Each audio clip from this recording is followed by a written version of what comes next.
Assalamualaikum warahmatullahi wabarakatuh. Ustadz, bagaimana hukum jual beli emas secara online? Pertanyaan dari Ibu Uut Dian Utami di Dukuh Waluh. Waalaikumsalam warahmatullahi wabarakatuh. Pertanyaan dari Mbak Uut Dian Utami di Dukuh Waluh, Banyumas. Bagaimana sih hukum jual beli emas online? Ini sebenarnya sudah dibahas banyak ya. Dan memang persoalan ini persoalan khilafiyah. Kenapa? Jadi begini. Emas ini sekarang menjadi, sebenarnya emas dari dulu sampai sekarang, mungkin sampai nanti itu menjadi suatu yang sangat menarik. Dan sekarang emas juga menjadi sebuah investasi. Dari dulu juga sebagai investasi, baik berupa perhiasan maupun berupa batangan. Lah, persoalan emas ini memang menjadi khilafiyah seputar fungsi dari emas itu. Kalau saya memahami seperti itu. Dan emas ini memang dulu dikategorikan sebagai barang ribawi karena fungsinya sebagai fungsi samaniyah. Sedangkan ini pokok letak perbedaannya saya sampaikan dulu di awal. Dan sekarang ya, sebagian ulama kontemporer menganggap emas sudah bukan samaniyah lagi karena dia sifatnya sudah bukan alat tukar tapi sebagai komoditas, sebagai barang, maka dia hukumnya sama dengan barang-barang yang lain. Secara rinci saya akan jawab begini. Jadi secara umum pedoman jual beli ya terutama emas itu kan ada dalam hadis Ubadah bin Somit. Ini hadis yang sangat terkenal, hadis riwayat Imam Bukhari dan Imam Muslim meriwayatkan nomor 1587 ya. Jadi ini lafadznya lafadz Muslim yang saya sampaikan. Adz-dzahabu bidz-dzahabi wal fiddatu bil fiddati wal birru bil birri wasyairu bisya'iri wat tamru bit tamri wal milhu bil milhi mithlan bi mithlin sawa'an bi sawa'in yadan bi yadin fa idza ikhtalafat hadhil asnaf fabi'u kaifa syi'tum idza kana yadan bi yadin. Jadi terjemahnya kurang lebih begini. Emas dengan emas, perak dengan perak, bur dengan bur ya. Bur ini gandum ya. Syair dengan syair ini juga gandum, ini jenis-jenis dan macam-macamnya. Jadi gandum tepung dengan gandum biji ya. Kemudian tamar bit tamar, kurma dengan kurma, garam dengan garam, kadar harus semisal dan sama, harus dari tangan ke tangan kontan ya. Jika jenisnya berbeda maka jualah sesuka kalian selama dilakukan dari tangan ke tangan atau kontan. Dalam riwayat yang lain, ini riwayat Muslim nomor 1584, adz-dzahabu bidz-dzahabi wal fiddatu bil fiddati wal birru bil burri wasyairu bisya'iri wat tamru bit tamri wal milhu bil milhi mithlan bi mithlin yadan bi yadin faman zada aw istadada faqad arba. Emas dengan emas, perak dengan perak, bur dengan bur, syair dengan syair, kurma dengan kurma, garam dengan garam. Kadarnya harus semisal dan sama, harus dari tangan ke tangan. Siapa yang menambah atau meminta tambahan maka dia telah melakukan riba ya. Jadi inilah sebagai awal ya, kaidah dasar untuk jual beli emas. Dari sini muncul istilah komoditas ribawi ya. Karena tadi di hadis yang pertama ada kalimat arba, dia telah melakukan riba. Ya, dan hadis kedua juga faman zada wistada faqad arba ya. Jadi hadis pertama tidak ada kata arba, ini hadis yang kedua bahwa faman zada wistada, barang siapa yang menambah atau minta tambahan maka dia telah riba. Di sini muncul istilah komoditas ribawi. Apa sih komoditas ribawi? Adalah al-amwalul lati tajri fiha riba, yaitu harta yang bisa terjadi riba di dalamnya. Dan pokok asal dasarnya adalah hadis Ubadah bin Somit yang tadi saya sampaikan bahwa ada 6 komoditi barang ribawi: emas, perak, bur ya gandum, ini syair juga gandum, tamar, kurma, garam. 6 ini yang dikatakan sebagai barang riba termasuk emas. Cuma mereka memang ada khilafiyah, letak ribanya itu di mana ya, yang bisa memungkinkan riba, ilatnya. Nah, dari berbagai pendapat memang disimpulkan sini pendapat yang paling kuat karena emas dan perak ini masuknya ats-tsamaniyah ya. Ats-tsamaniyah itu apa? Yang disebut tsamaniyah adalah dalam kamus lisanul Arab, wat-tsamanu ma tastahiqu bi syai' wat-tsamanu tsamanul bai' wa tsamanu kulli syai'in qimatuhu.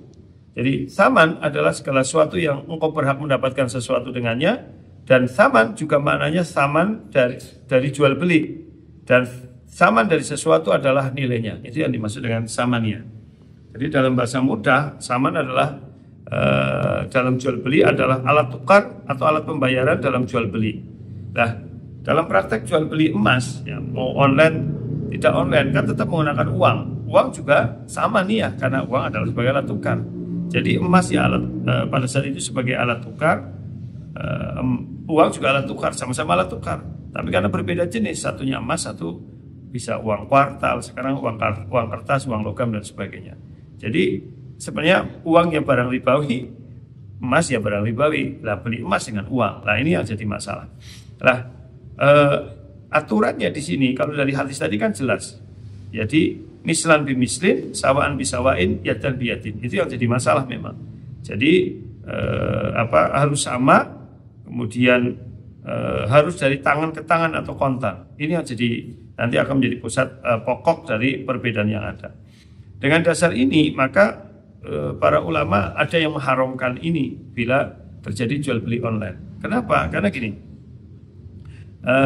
jual beli online itu kan prakteknya beginilah, secara mudah mungkin di masyarakat, seseorang buka website penjual beli emas atau di marketplace gitu kan, kemudian di situ harganya sudah tetap tidak bisa ditawar misalkan, ya, karena harganya sudah ada, beli, kemudian sana menawarkan model pembayaran, kita bayar, kemudian akan dikirim lewat jasa pengiriman, dan itu butuh waktu ya paling cepat mungkin sehari 2 hari.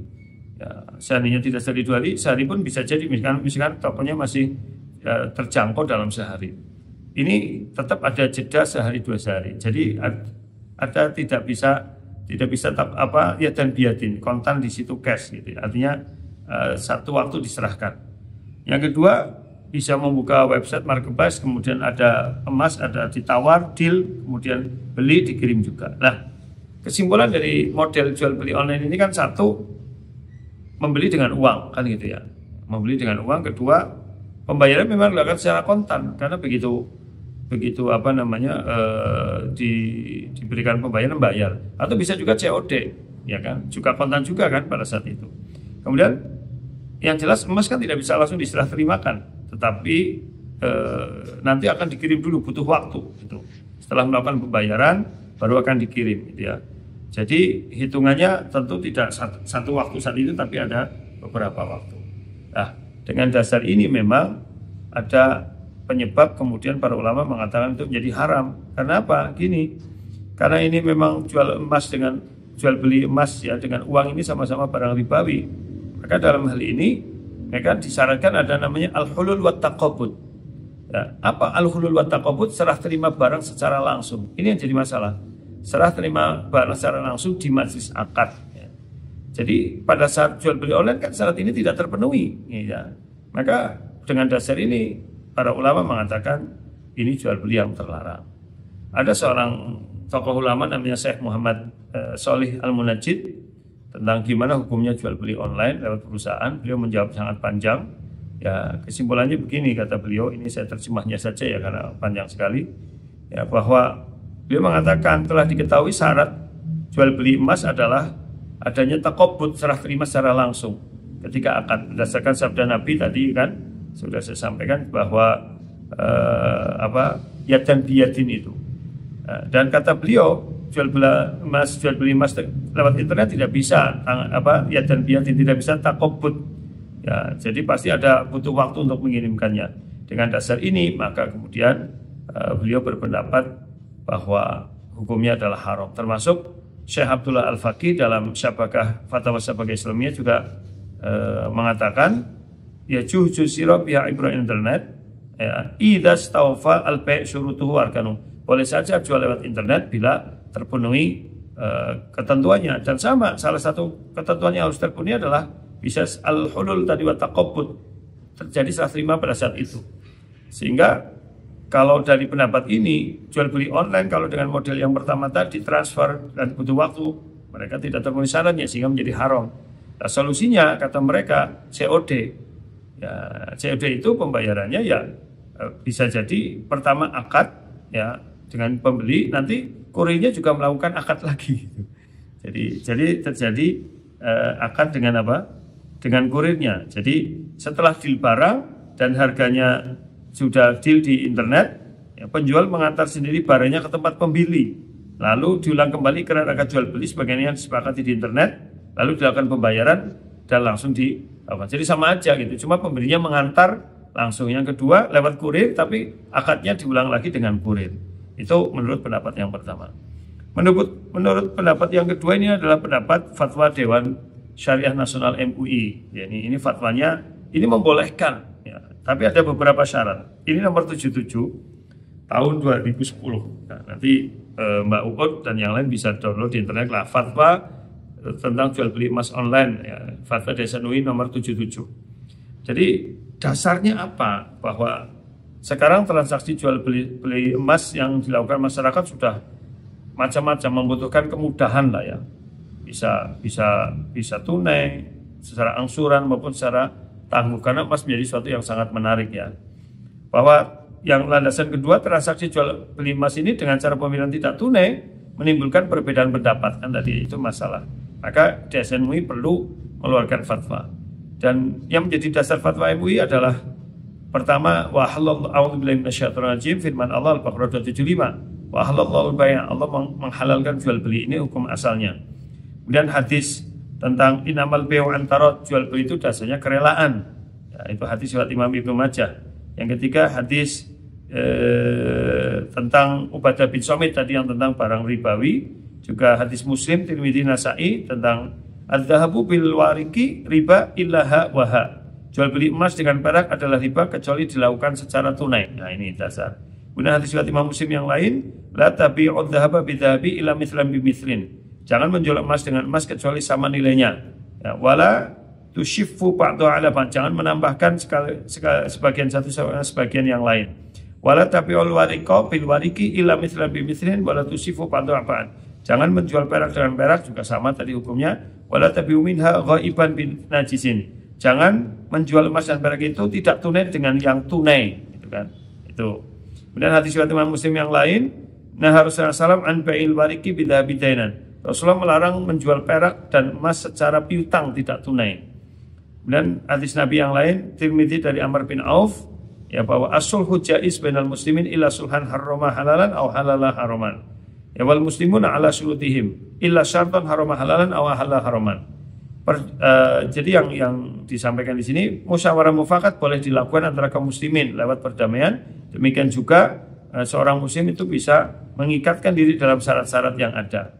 Kemudian kaidah usul fikih yang menjadi landasan fatwa DSN MUI adalah al-hukmu yadur ma'illati wujudan wa adaman. Hukum itu kan berputar bersama ilatnya, adanya ilat ada atau tidak. Nah, ini dalam masalah ini, pada zaman dulu emas itu ilatnya adalah tsamaniyah sebagai alat tukar. Nah, sekarang sudah tidak ada orang menggunakan emas sebagai alat tukar, tapi sebagai barang komoditas gitu. Itu masalahnya di situ.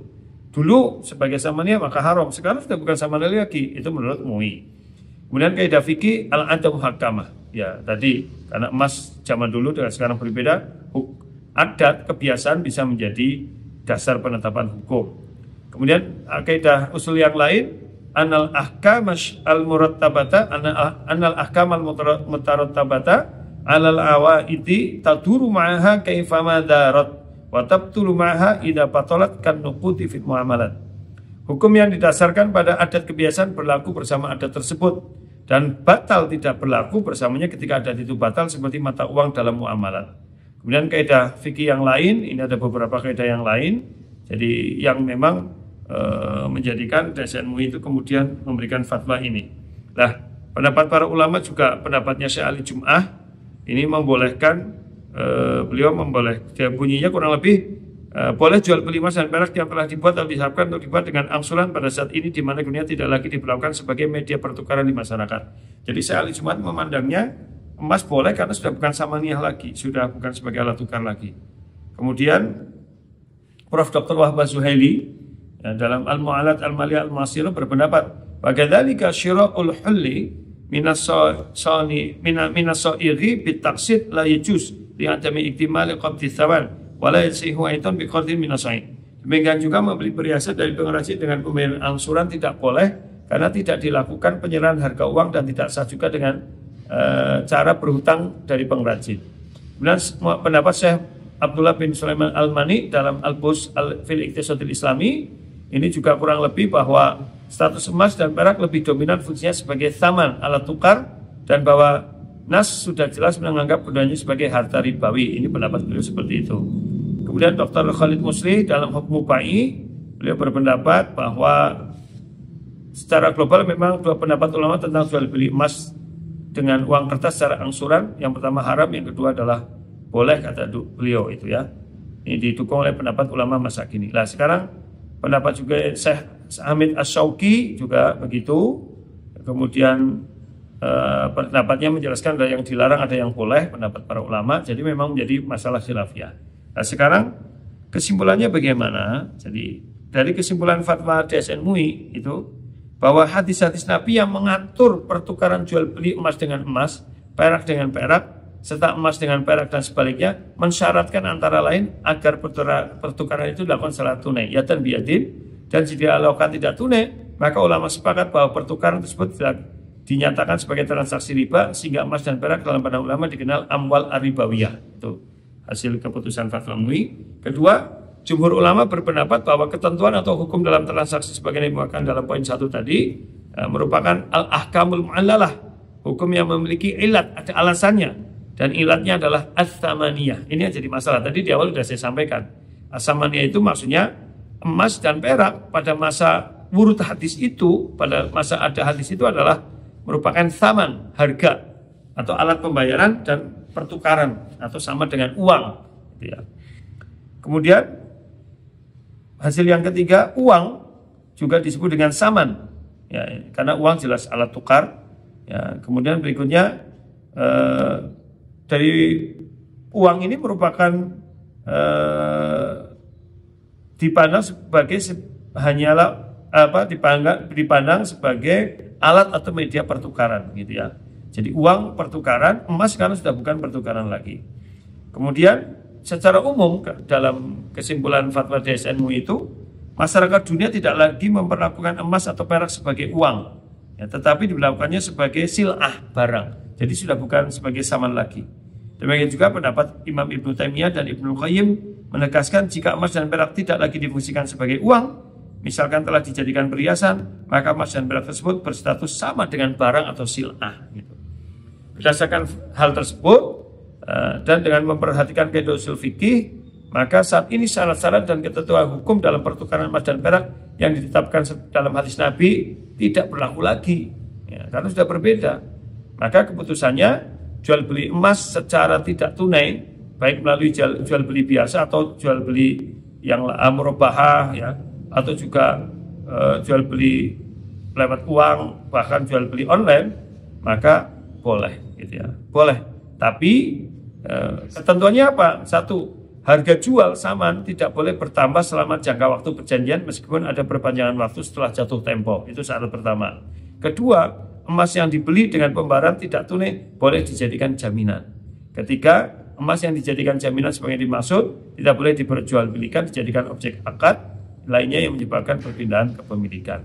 Jadi kesimpulannya, Bu Dian Utami dan para pemirsa Tajil, walaupun ini tadi panjang dan itu sudah saya ringkas sebenarnya, mohon maaf kalau memang agak sulit difahami. Intinya dulu tidak boleh harta ribawi karena emas sebagai alat tukar samaniyah, dan itu disepakati. Tapi Ibnu Qayyim dengan Ibnu Taimiyah mengatakan suatu saat sudah bukan alat tukar, ya dia sebagai sil'ah. Nah zaman sekarang emas sudah bukan alat tukar tapi sil'ah, barang. Karena barang ya diperlakukan sama seperti barang yang lain. Mau jual beli online tidak online maka sama. Nah itulah sebenarnya yang menjadi perbedaan. Maka Bu Ud itu tidak berpendapat sendiri kalau Bu Ud melakukan jual beli emas online, ya tadi tidak salah karena mengikuti fatwa Dewan Syariah Nasional MUI. Tapi kalau Ibu Ud ragu-ragu, ya sudah, kalau bisa beli di toko aja, tidak usah online gitu. Toh harganya kan juga mirip-mirip lah gitu, cash langsung gitu, atau COD tapi yang tadi modelnya pedagangnya nganter atau dengan dengan kurir terjadi akad, ya. Tapi itu mungkin agak menyulitkan. Jadi kalau memang ragu, ya maka belilah ke toko. Tapi kalau yakin bahwa ini kan bukan fatwa saya, ini fatwa MUI, dan di MUI itu kan isinya para ulama yang tadi dalil-dalilnya sudah saya sampaikan. Jadi letaknya perbedaannya di situ. Demikian, ya silahkan yang mau beli emas, tapi jangan lupa nanti zakatnya, jangan lupa emas untuk di akhirat, gitu ya. Aku lu lihat, wastaghfirullah, rabbana fa'alna bima lam tanah, wallahu a'lam bishawab. Assalamualaikum warahmatullahi wabarakatuh.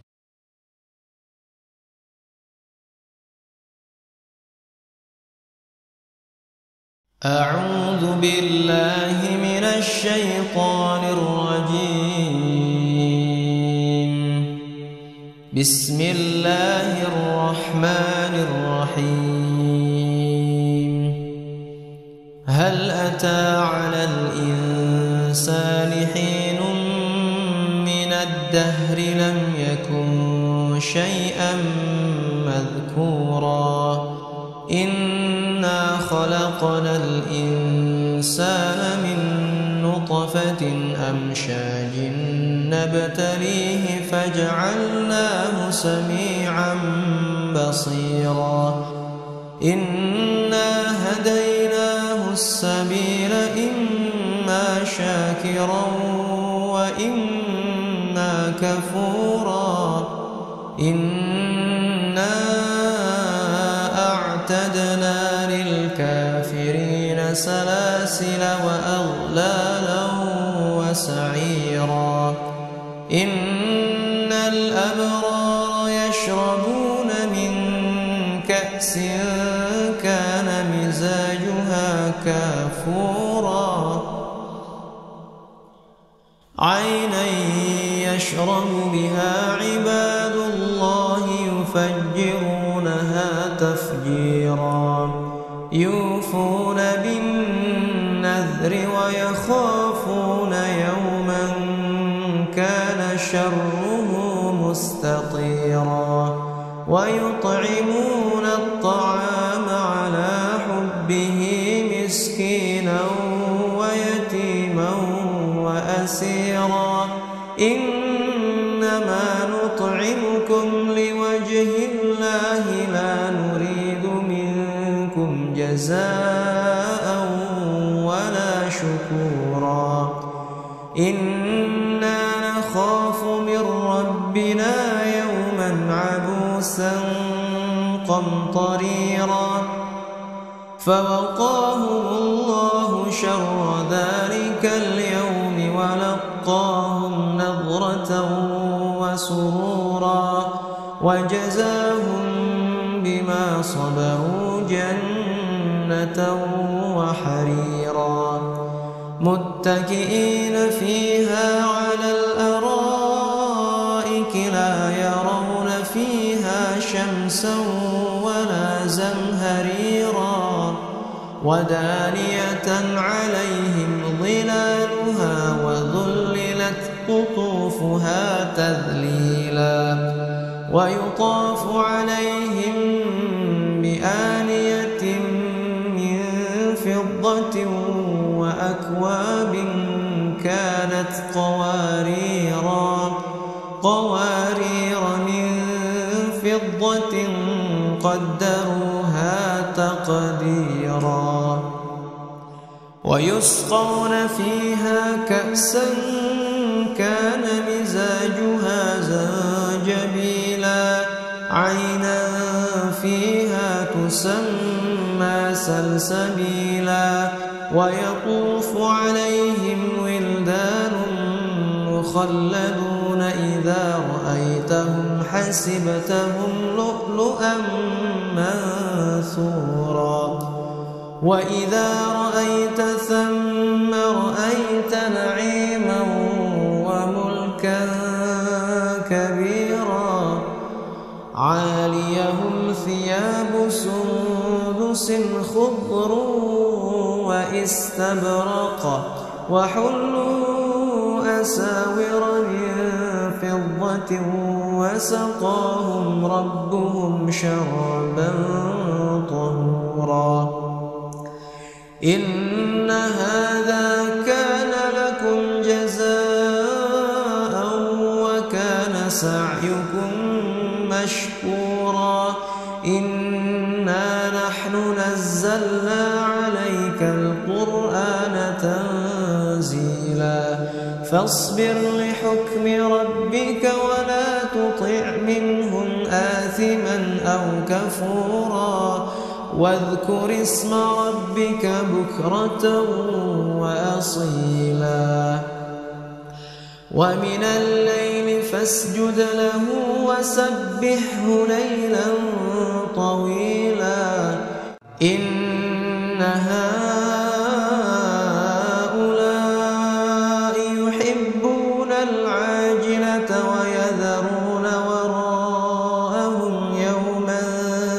ثقيلا نحن خلقناهم وشددنا أسرهم وإذا شئنا بدلنا أمثالهم تبديلا إن هذه تذكرة فمن شاء اتخذ إلى ربه سبيلا وما تشاءون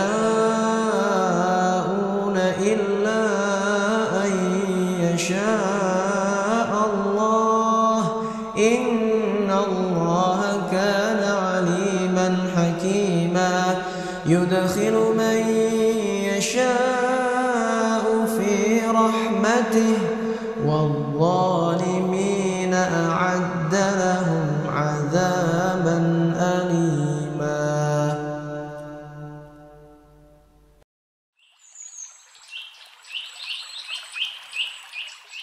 أعوذ بالله من الشيطان الرجيم. الله لا إله إلا هو الحي القيوم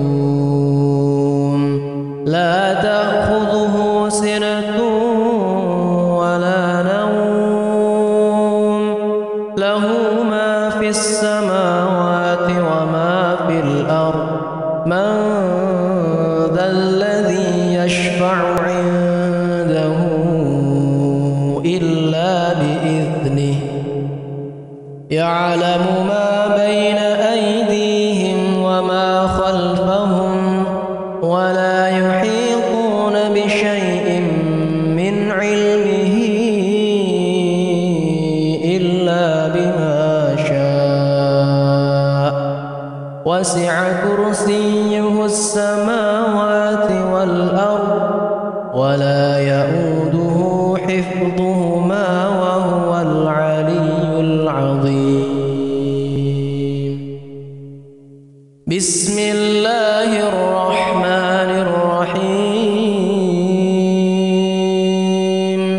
قل هو الله أحد الله الصمد لم يلد ولم يولد ولم يكن له كفوا أحد. بسم الله الرحمن الرحيم. قل أعوذ برب الفلق من شر ما خلق ومن شر غاسق إذا وقب ومن شر النفاثات في العقد ومن شر حاسد إذا حسد. بسم الله الرحمن الرحيم. قل أعوذ برب الناس ملك الناس إله الناس من شر الوسواس الخناس الذي يوسوس في صدور الناس من الجنة والناس. أمسينا وأمسى الملك لله والحمد لله لا إله إلا الله وحده لا شريك له له الملك وله الحمد وهو على كل شيء قدير. رب أسألك خير ما في هذه الليلة وخير ما بعدها وأعوذ بك من شر ما في هذه الليلة وشر ما بعدها. رب أعوذ بك من الكسل وسوء الكبر رب أعوذ بك من عذاب في النار وعذاب في القبر اللهم بك أمسينا وبك أصبحنا وبك نحيا وبك نموت وإليك المصير أمسينا على فطرة الإسلام وعلى كلمة الإخلاص وعلى دين نبينا محمد صلى الله عليه وسلم وعلى ملة أبينا إبراهيم حنيفا مسلما وما كان من المشركين اللهم أنت ربي لا إله إلا أنت خلقتني وأنا عبدك وأنا على عهدك ووعدك ما استطعت أعوذ بك من شر ما صنعت أبوء لك بنعمتك علي وأبوء لك بذنبي فاغفر لي فإنه لا يغفر الذنوب إلا أنت اللهم إني أمسيت أشهدك وأشهد حملة عرشك وملائكتك وجميع خلقك أنك أنت الله لا إله إلا أنت وحدك لا شريك لك وأن محمدا عبدك ورسولك رضيت بالله ربا وبالإسلام دينا وبمحمد صلى الله عليه وسلم نبيا رضيت بالله ربا وبالإسلام دينا وبمحمد صلى الله عليه وسلم نبيا رضيت بالله ربا وبالإسلام دينا وبمحمد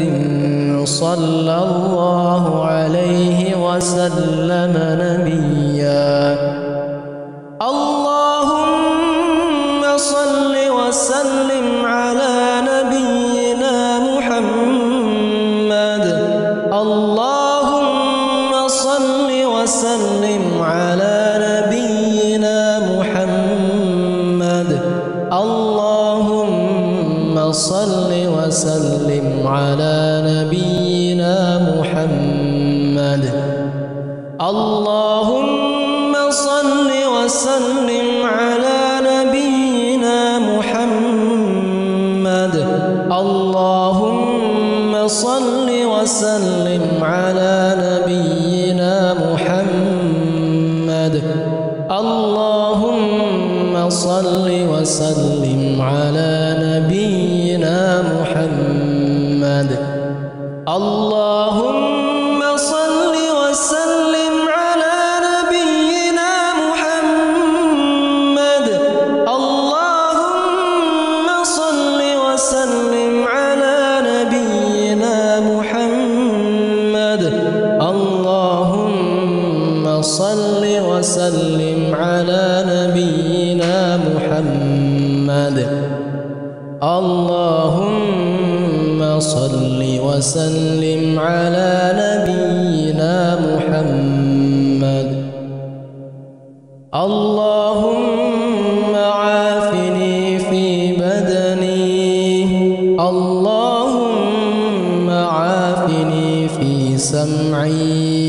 اللهم عافني في بصري لا إله إلا أنت اللهم إني أعوذ بك من الكفر والفقر وأعوذ بك من عذاب القبر لا إله إلا أنت بسم الله لا يضر مع اسمه شيء في الأرض ولا في السماء وهو السميع العليم بسم الله لا يضر مع اسمه شيء في الأرض ولا في السماء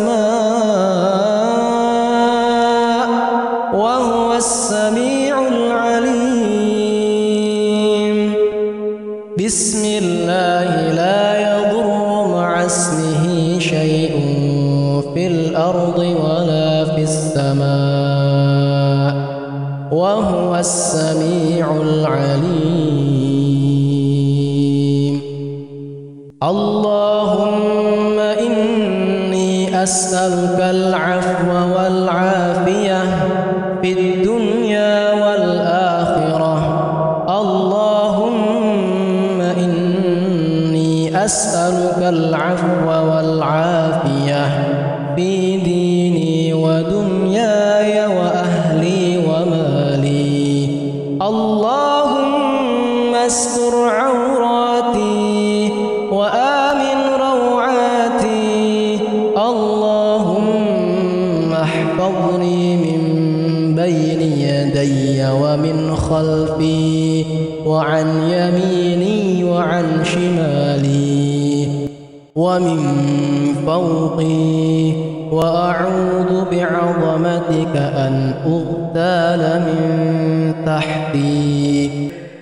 اللهم عالم الغيب والشهادة فاطر السماوات والأرض رب كل شيء ومليكه أشهد أن لا إله إلا أنت أعوذ بك من شر نفسي ومن شر الشيطان وشركه وأن أقترف على نفسي سوءا أو أجره إلى مسلم يا حي يا قيوم برحمتك أستغيث أصلح لي شأني كله ولا تكلني إلى نفسي طرفة عين أعوذ بكلمات الله التامات من شر ما خلق لا إله إلا الله وحده لا شريك له له الملك وله الحمد يحيي ويميت وهو على كل شيء قدير لا إله إلا الله وحده لا شريك له له الملك وله الحمد وهو على كل شيء قدير سبحان الله وبحمده سبحان الله وبحمده سبحان الله وبحمده سبحان الله وبحمده سبحان الله وبحمده سبحان الله وبحمده سبحان الله وبحمده سبحان الله وبحمده سبحان الله وبحمده سبحان الله وبحمده أستغفر الله وأتوب إليه أستغفر الله وأتوب أستغفر الله وأتوب إليه أستغفر الله وأتوب إليه أستغفر الله وأتوب إليه أستغفر الله وأتوب إليه أستغفر الله وأتوب إليه أستغفر الله وأتوب إليه أستغفر الله وأتوب إليه أستغفر الله